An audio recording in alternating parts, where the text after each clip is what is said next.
જે આપણું નામ જો અમે શાંતિવન સોસાયટીમાંથી આવ્યા છે ભેસ્તાનથી. અમે કેટલા ટાઈમથી અત્યારે હેરાન થઈએ છીએ. અત્યારે જેન્ટ્સ લોકોને તો વધારે ખબર ના હોય, એ લોકોને થોડાક ટાઈમ પૂરતી જ, જે લોકો લેડીઝો ઘરમાં કામ કરે છે એને વધારે ખ્યાલ હોય. પાણીની તંગી શું છે શું નહીં એ લેડીઝોને વધારે ખબર હોય. આખો દિવસ જેન્ટ્સ આવે એના માટે ખાલી અમારે 2 બાલ્ટી ભરીને રાખીએ છીએ.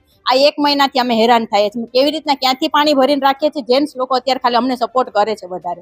પણ એ લોકોને અમે કેટલા ટાઈમથી કહીએ છીએ, ફોન કરીએ છીએ તો ફોન ઉચકતા નથી કે જવાબ આપતા નથી. આ છે શું પ્રોબ્લેમ? અમારે અહીંયા આવવાનું કારણ શું છે મેન? કે ભાઈ અત્યારે વધારે તંગી આવી છે ત્યાં એટલા માટે અમે અહીંયા છે પહોંચ્યા છે. બાકી અમારું કામ પતી જતું હોય તો અમે કઈ આવવા માટે રાજી નથી અહીંયા. તમે અમારું શું માંગણી છે તમારી? કઈ અમારી બસ એ જ માંગણી છે કે તમે પાણીનો થોડો ફોર્સ વધારો ને ટાઈમ ટુ ટાઈમ પણ ભલે 1 કલાક જ આપો, પણ પાણી જરા વ્યવસ્થિત આપો. પાણી જરા અમને વ્યવસ્થિત આપો. अभी पानी आया भी था तो पूरा कचरा पानी आया था, गंद था। હા, પાણી આવે છે તો પણ બહુ ખરાબ આવે છે. પાણી તમે આપો ભલે 1 કલાક 1.5 કલાક આપો, પણ ક્લિયર પાણી આપો ને ફોર્સ થી પાણી આપો કે માણસો બધા ભરી લે શાંતિથી પાણી. આટલી મોટી સોસાયટી છે, એટલી મોટી સોસાયટીમાં ખાલી થોડું પાણીથી કંઈ જ નહીં થતું. ટેન્કર વાળા આવે છે તો એમ કહે છે તમે બાલ્ટીઓથી પાણી ભરો. બાલ્ટીઓથી આપણી ટાંકી કેટલી ભરાય? પીવા પૂરતી ભરાય. 2 બાલ્ટીઓ તમે ભરીશું, બીજું કેટલું ભરાય? અત્યારે અમે એજ વાળી લેડીઝો છે એ ભરી શકીએ. જે મોટી એજ વાળા છે એ કેટલું ભરવાના છે પાણી? એનાથી તો વધારે ભરાવાનું નથી. એટલા માટે અમે ખાલી એટલી જ રિક્વેસ્ટ કરીએ છીએ કે તમે અમને પાણી આપો, फोर्स થી આપો અને થોડું ચોખ્ખું પાણી આપો, बस। બીજું शांतिवन से बोल रहा हूँ। इस सोसाइटी में 200 परिवार रहने आ चुके हैं और आज 1 महीने से हमको पानी की तकलीफ आ रही है। हम नीलेश भाई से हर दिन कांटेक्ट कर रहे हैं। हमारे आप सूरत ऐप्स पे जाके आप हमारे कंप्लेंट देखिए, डेली के 100 कंप्लेंट पड़े, लेकिन हमको कोई रिस्पांस नहीं मिल रहा है।